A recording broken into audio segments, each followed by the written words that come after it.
Ajọ nwa si Owerri baa nne ya afọ. You evil child.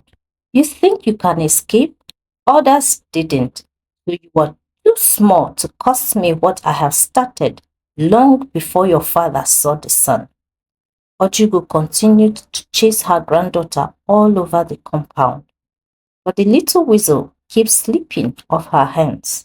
She had tried all within her powers to get to her, but this evil child, she doesn't know where she came from, had refused to die. It ends today. Two things, one must happen. Either she dies or the little demon dies. Enough is enough, she thought to herself. Mmadiche ran out into the road as her grandmother came with her pestle. This time, she wasn't going to give the old woman any room again. She ran until she couldn't see their house anymore. She sat under a mango tree to rest. But on a second thought, she decided to climb it. Nobody would be looking for her up there. Thank God it is the mango season, so win-win for her. After eating to her satisfaction, she looked for a balanced branch, made herself comfortable, and dozed off. Ojugo stood under the mango tree confused. How can a full human being suddenly disappear in broad daylight? Even she had not attained to such powers, so how is it possible that a little girl of 12 years can command such? All the people she asked had pointed her to this point, but beyond here, no one had seen her. Could it be? But she quickly shook her head. She made sure of that when she was born. Mma, the short version of Mmadiche, was born when her mother had lost all hope of birthing another child. Her older siblings, those who had survived pregnancy, had all died within a few months of their birth, leaving their parents in painful sorrow. Since she could remember, she just knows things without anyone telling her. When she looks at a person, she knows if they are good or bad people. She always warned her mother who to avoid and who not to. At first, they had taken it for a child's talk, but when her warnings and predictions were coming to pass with alarming precision, they started taking her seriously. Because of her knowings, her parents' business had flourished. Her dad, who always doted on her, was then all out to spoil her. Her paternal grandmother had come to visit when she was 10 years old, hinted that her parents wanted to spoil her rotten, that she would take her back with her to the village, so her mom can have enough time to rest because of her pregnancy. Emma didn't want to go and told her parents, but when she woke up the following day, she changed her mind and said she would go.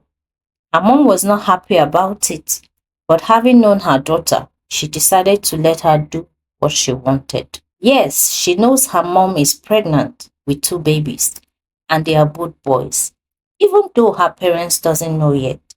And she wasn't going to tell them until her grandmother leaves the house. She came a few days after she was told of the pregnancy, and Mama knows why she came. Grandmother has been responsible for the death of all her older siblings, and her parents were too blinded to see her for what she really is. Each time her mother gets pregnant, her grandmother will come in the pretense that she wants to help out, and the child will always die, either before they are born or a few days after they are born. This has been going on until she was born. She remembered seeing her grandmother when she was just 3 years old, inside her room, and the woman, thinking she was still asleep, dropped a feather on her forehead and disappeared. Mmadiche had taken the feather and soaked it in her urine immediately.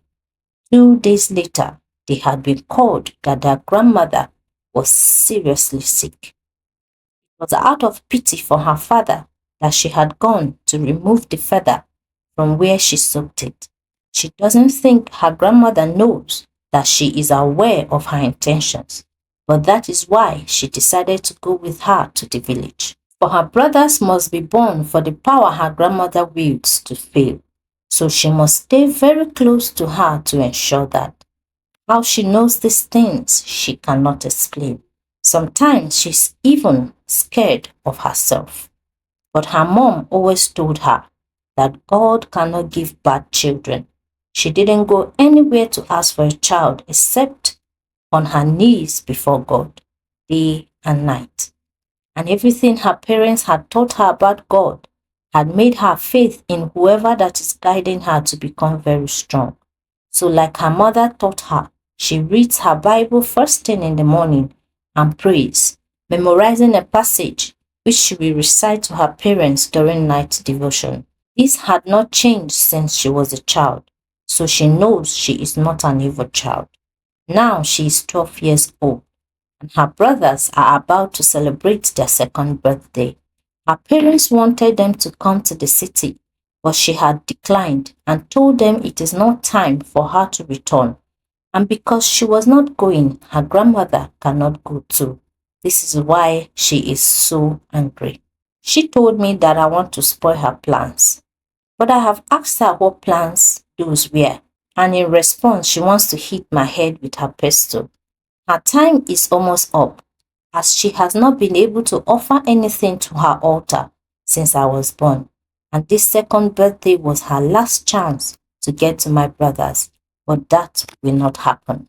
Even though I have not been able to see them physically, except on the phone, I prefer they are safe than giving room for any error. I will see them all the time when this battle has been won. So she stayed on the mango tree until evening before returning to the house. When her father built this house, he put a secret door that only two of them knows, and it was through this door she entered and ran to her room, bypassing her grandmother who was waiting for her at the main entrance. When she had collected some snacks and drinks from the fridge, she quickly ran to her room and locked the door before calling her grandmother's attention. This time around, the woman truly believed that Mmadiche must really be an evil child. Because how is she able to bypass her and enter when all doors are locked and she was sitting right in the middle of the only one open, with her eyes wide open, and she still did not see her coming? She is a spiritual woman. Oh, she knows when things had left the physical realm. This time, she will deal with this stubborn child in her own way. When she was born, she decided that she will let this one live so that she will not come under suspicion, with the promise that none else will live after her. Her act of mercy is now coming to bite her, but okra cannot outgrow its planter, she concluded and went to prepare herself. At midnight, Mmadiche was startled awake when there was a loud bang on her wall. She waited to be sure she had right. Truly, the sound came again, this time with a shout. It sounded as if someone was being thrown against the wall. She had a mind to go check, but something held her back. The direction of the wall the noise was coming from faced outside, and she was upstairs. So what could be doing that? She couldn't sleep again. She brought out her Bible and began to recite some psalms and to pray. This went on until 4 a.m. The noise suddenly stopped and the vibrations in her room ceased. By this time, she was too scared to sleep. She just laid on her bed and kept very quiet until she saw the reflection of the sun coming from her windows. She opened the door carefully, but seeing nothing or hearing anything, she crept out to the passage leading to her grandmother's room, and all was quiet. She decided to go check outside to see if anything was broken, but after checking, she didn't see anything amiss, not even a scratch on the paint. She was still pondering on the matter when her grandmother screamed. She ran quickly to her, only to find her on the floor between the main entrance and the passage. Her face almost turned the other way. She ran in fear. She ran into someone, and when she looked up, she saw her father's cousin who lived next compound. She pointed towards her grandmother in fear. The man who had rushed over when he heard the screams quickly followed the direction of her fearful gaze and discovered what had made her so afraid. He quickly ran back to his house and brought his car with two other persons. They carried her grandmother into the car. Before they drove out, Uncle Sam instructed her to call her parents and tell them what had happened and that they are taking her to the teaching hospital in the next town. She picked her phone to do as she was instructed, but she then realized that she didn't know what happened. So what is she supposed to tell her parents when she calls? But she called nevertheless and told them everything as she remembered. A few hours later, her father came back and took her with him to the hospital. When they were shown to her room, she was almost unrecognizable. Her facial muscle seemed to be collapsing on itself. Mma grabbed her father's hand in fear and looked away. Mr. Godfrey, Mma's father, made arrangements and Mma was taken back to the city to her mom and her brothers. It wasn't the reunion she dreamed about because her mom was distracted with the state of grandma's health, but she was nevertheless happy that her daughter was home again. It was bonding time for Mmadiche and her brothers. The twins took to her immediately. It got so bad that their bed was relocated to Mma's room. Otherwise, they won't be able to sleep. It was strange to their mother, but she felt happy that her kids were bonding well. But each night, Mma would always hear the sound of a struggle. But when she puts on the light, there will be nothing there. So she told her mom to always leave the light on for her.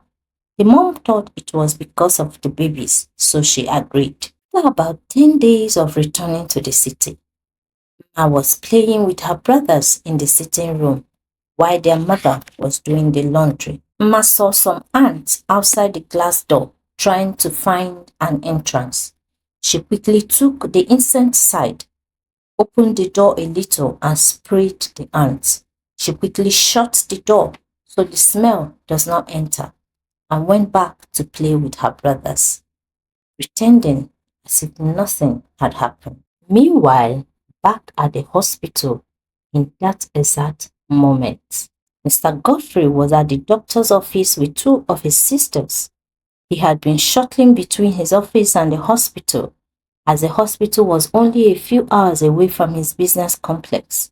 They were listening to the doctor explain that they may be dealing with something beyond his expertise because all the tests they had run had come out clean. Her blood, brain, nervous system, her sugar level, they have gone through every test they could think of and nothing was found to be the cause of the facial muscle collapse. She doesn't have a tumor, there wasn't an aneurysm, nothing. She was a healthy woman for her age. So the family was thrown into confusion. Mr. Godfrey asked the doctor if traditional medicine can be effective. He advised them to try because the best they can do for her is to keep her comfortable, because administering orthodox medicine only may not have much effect, as has been seen so far, being that nothing was medically wrong with her. So arrangements were made that same day to transfer her to a certified tradomedical clinic. As they made to carry her to a stretcher, she suddenly jerked up, as if someone hit her. She opened her eyes and began to thrash about, as if trying to clean her face. The orderlies rang for the nurses immediately, and everything that was administered to calm her was not effective. Eventually, after an hour or so, she became calm enough and she indicated that she wanted to say something. When she began, the medical team left hearing that it was a family matter, but they stood by in case of anything. So, Mama began to talk.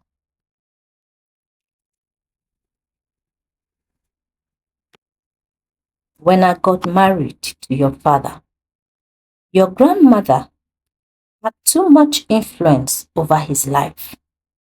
him, his mother's opinion mattered more than my own, even though she never really stood against me or disturbed my marriage with your father. But I didn't like the fact that he always sought her opinion on important matters. Even after expressing my displeasure at this behavior, he always said his mother had uncanny wisdom and she seems to know things more than the normal. So people who knows always sought her counsel when they want to make important decisions, including his own father. So why should he not take advantage of that, especially when she had never given him a bad counsel? So no matter what I say, he will always go to seek her advice. When I complained to Mama Ego, my friend, she told me there is someone who can help me put my husband under control. So I went with her. The woman gave me what to use, but on the condition that when it works, I will pay whatever price she asked for. I didn't think much about it because I was really bent on taking control back in my home. So I agreed and swore with the staff as she demanded. After cooking for your father with the items she gave me, your grandmother came in that day and told your father not to touch the food. This was unlike her because she doesn't really do things like that. So I was scared that Mamego or the other woman might have betrayed me. Your father asked her why she said that, but she just couldn't explain. All she said was that she just knows he was not to eat that particular food. When I saw that she really didn't know anything, I used that as an opportunity to express my anger, and I threatened your father that if he doesn't eat that food, I will leave the house and allow him to marry his mother.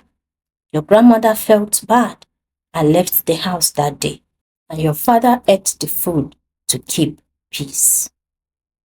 But after that day, he began to do only what I said, and I make sure to keep him and you, my children, away from your grandmother until she died. She never set eyes on any of you except you, Godfrey, when you were still a baby. When your uncles and aunts demanded that we pay her a visit because she feels heartbroken that her son had abandoned her, made sure your father disagreed, and that was how I turned him against his family. Because I was afraid if he gets close to them, my hold over him may break. Years later, shortly after the death of your grandmother, the woman that gave me the charms came to ask for her price.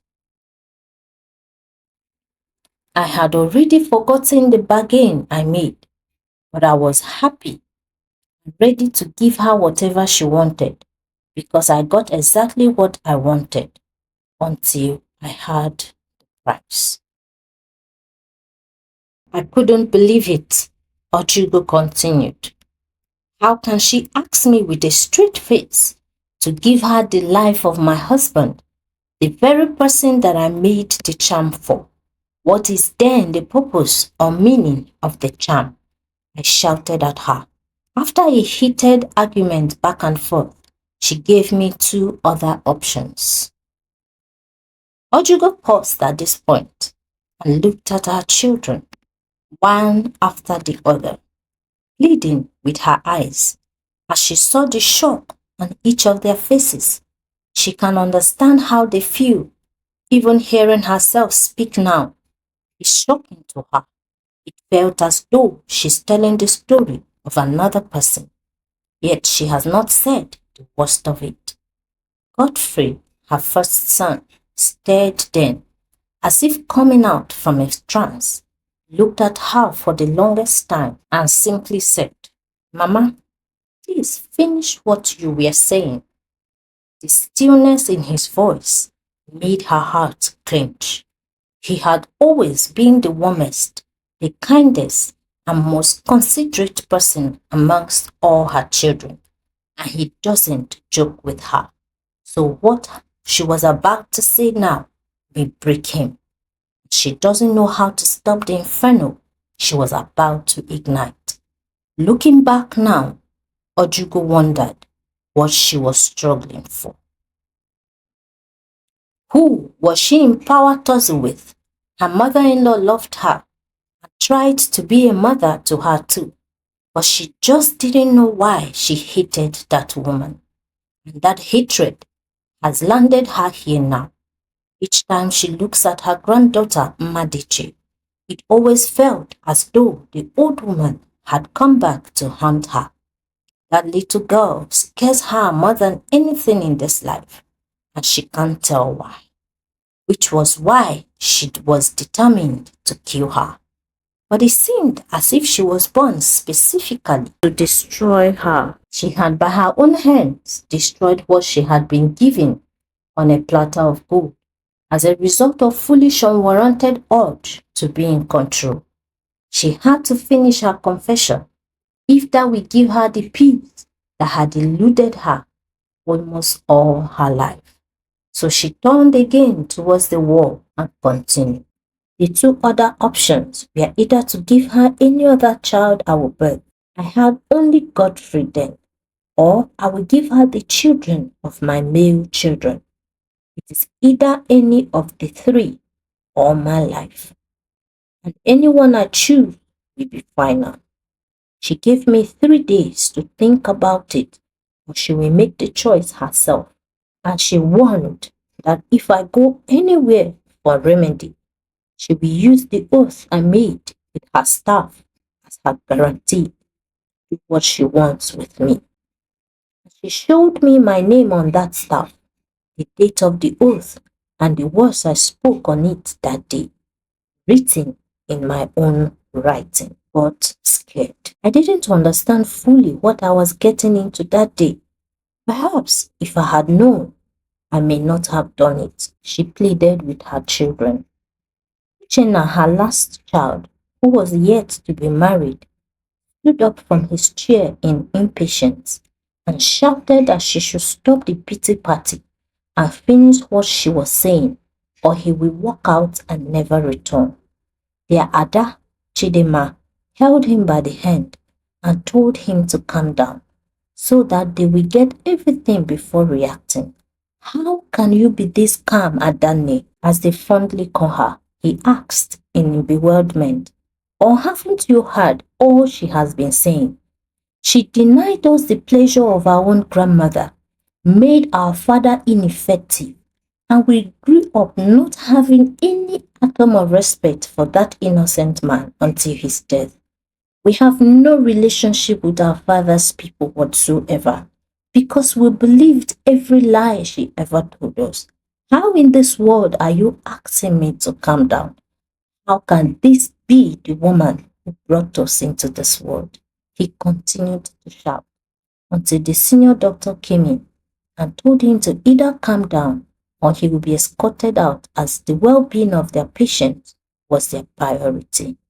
Godfrey apologized to the doctor and promised that they will not disturb the environment again. He checked her stats. Satisfied, he told them to hurry with whatever they were discussing and allow his patient to rest. Godfrey agreed and thanked the doctor. When the doctor stepped out of the room, Godfrey turned to his brother and told him to either wait out what she was saying or he will have him escorted out. He wasn't the only person who heard what their mother had said, so he better put his emotions under check or leave the room. Uchenna went back to his seat and sat down, tapping his feet angrily. Amara, the second girl and third born, was crying silently where she was seated, as some things began to make sense to her now, but she refused to say anything, not now. Her pain at the realization of her mother's betrayal were too much for words now, so she cried silently, her heart breaking from the sheer knowledge that their own mother was their nemesis. Ojugo looked at each of her children, watching their reactions, and was not surprised by any. Each of them she knew as though they were still in her womb. She knows what each flicker of emotion on their faces meant. She just doesn't understand how she became so hardened that she hurt them this bad without even feeling it. If she had been told she would become this evil that destroys the very people she was trying to protect, she would not have believed it. But here she was, about to confess the worst of it. She was brought out of her musings when Chidinma called her and told her to finish what she was saying, her voice tired and distant. Ojugo heaved a heavy sigh and cleared her throat, prayed now to say what has become inevitable, but she could feel the riches of death hovering over her. She was sure she had little time left, so she must say it, no matter how difficult, if that would give her any reprieve whatsoever. So on the third day, Ojugo began. She appeared in my shop as I was rounding up for the day. How she found out where my shop was and that I would be there by that time was so shocking, but she did not come to play. Even I could see that. She just stood without uttering a word, but the air around her was charged like she came for war. So I told her, I will give her the children of my sons. But I also asked how long the sacrifice would take and how many children would I sacrifice to be free. She laughed and said, as long as I want breath in this world, I must never fail to offer my sacrifice. Godfrey stood up now and stood away from her, his face in marks of agony. As he realized the implication of what she was saying, tears began to stream down his face unnoticed. Ojugo, feeling so broken, continued, knowing she had to say it all. With time, there seemed to be a ripple effect as I began to enjoy the power I started experiencing. The control I had started extending to other people. With each sacrifice, and my greed for more grew along with it. I can get anyone to do whatever I wanted, to make them useful or useless, depending on my mood. And this became my reality, that the woman no longer had to remind me whenever there was a baby. This is why I always make sure I was around before your wife delivers, so I can have access to the placenta and later the falling umbilical cord. After the cord falls, my mission would have been complete. That is, if the baby survived the first stage. And the greed for more power made me extend it to the girls as well. When Uche refused to get married and Stella, Godfrey's wife, couldn't birth more children, I needed to maintain my power growth, and the woman gave me advice to use my female children since there are no more from the males. In annoyance against Uchenna for denying me his children, I ensured he was never successful at anything. All was going well until Mmadiche was born. I did everything to make sure she did not see the light of day, but it never worked. No matter what I tried, she couldn't die.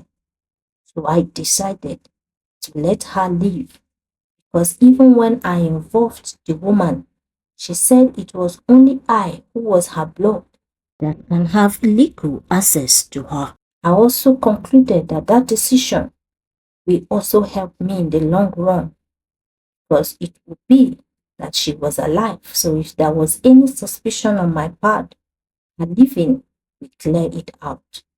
So I was hoping that after her, that other children will follow who I can have access to. And when Stella got pregnant with your twins, I didn't realize that they were twins. So that is why I decided to come to the house in the pretense that I wanted to take Ma to live with me. So I was very happy when she said she wasn't going. I was working according to my plans, because then I can remain to do what I really came for. So it was really shocking to me the following day that Mama woke up and said she was going with me and that she wanted to leave that day. There was nothing I could do, because I said I was coming to pick her up. Ever since she was born, my powers were dwindling. I initially thought it was because She was alive, and there were no more children coming from her father's side. Every year she spends alive, I lose more grabs on my powers. Uchenna started experiencing breakthrough. That was why things started changing for all of you. I don't know who or what she is, but she was my nemesis and my salvation. Please forgive me, my children. What I did is beyond evil. As she was speaking, Uchenna stood up and walked away. Amara stood up as well, looked at her mother and spat on her face before walking away. Chidema sat motionless, staring into space. Godfrey, though in a stupor himself, went to his sister and just held her, understanding fully what was running through her mind. The travails of her journey through childlessness, the miscarriages, the surgeries, the breakdown of her marriage as a result because her in-laws couldn't stand her anymore, the mockery, all that she had had to go through. At least he had his wife, and both of them had stood with each other through the storms. But Dimma had no one except them. Her husband had abandoned her, her friends had turned their backs on her, and he knows more than anyone what the support of a spouse means in times like this. No matter how much they were there for her, she was the one who suffered more in all of this. No wonder Mmadiche doesn't joke with her. As they both stood crying silently, the monitor began to beep. He stood aside as the doctors rushed in and began to do whatever, but after some minutes, they stopped and looked at him sadly. "We are so sorry," the senior doctor said, "but we have lost her." He nodded and looked away as he continued to hold his weeping sister. The doctors, thinking they were crying from the loss, continued to sympathize with them. Some time later, he called his wife and made some other calls. When Stella came in, she looked shocked at the state of her mother-in-law's face, but didn't make any attempt to get close. Godfrey was surprised at her reaction. He had been thinking of the best way to tell her, but she's acting like someone who knows something. But that will have to wait for later. He told her to take Dema home. He needed to make arrangements and deposit Mama's body to the mortuary. 3 weeks later, Ojugo's burial had been concluded, but Uchenna never showed up, and Amara only showed up after she had been buried. The villagers didn't understand why they were acting that way, but nobody said anything to them. Godfrey held everything together and made sure she was given a good burial. But he buried her in the local cemetery and not beside his father in their compound. When he was asked by the elders why he took such a decision, he told them it was his mother's choice and nobody would argue with that because everyone knows how much her children adored her. So no one really questioned their attitude that day, even though it was baffling. Immediately after her burial, Godfrey and his siblings made peace with their father's people. Now they were all gathered in his house to know the way forward. As they were talking, asking Mmadiche several questions, as she seemed to know way more than the others, suddenly Amara stood up and ran into the bathroom, throwing up as if she wanted to pour out her intestines. Everyone rushed after her. But Mmadiche sat back on her chair, smiling. When they came back, she went to her aunt and hugged her. She was asked why she was smiling when someone was sick and laughed then and told them she was carrying her cousins and she can't wait for everyone to meet them. The sudden quiet that followed her announcement was suddenly disrupted by loud noises as the implication of her words dawned on them. Mara was pregnant, and not only that, she may be carrying more than one baby. Amara sat down and began to cry, her sister joining her as they both held each other in joyful tears. They had been told by Mmadiche immediately after their mother's burial that the only way forward, the only way to break the yoke, was to forgive their mother. That way, the legal hold will break and they can be free.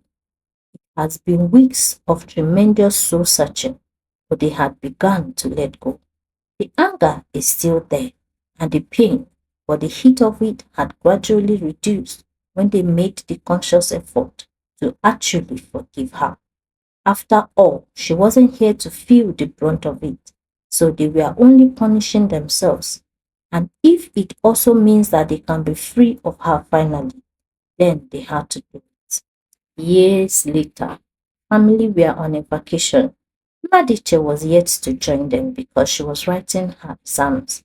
Uchenna, with his wife and two sons, Chidema, had decided to adopt. She doesn't want to go through the rigors of pregnancy as a result of the trauma she had suffered. So she adopted 3 children and was more than happy with her choices. Amara had triplets, and Godfrey had 2 more after Mma and her brothers. The family is doing well now, all round. Their ordeal had brought them even closer to one another and to God. Each time they have opportunity to pray together, it always felt like a whole congregation had gathered. Their mother's mistake, though it delayed them, but it was never enough to destroy them. For by his mercies, we are not consumed. Lamentation 3:22. Hi, so this is a conclusion. I hope you enjoyed it. I hope that lessons had been learned. God bless you. Stay tuned for more stories. Bye.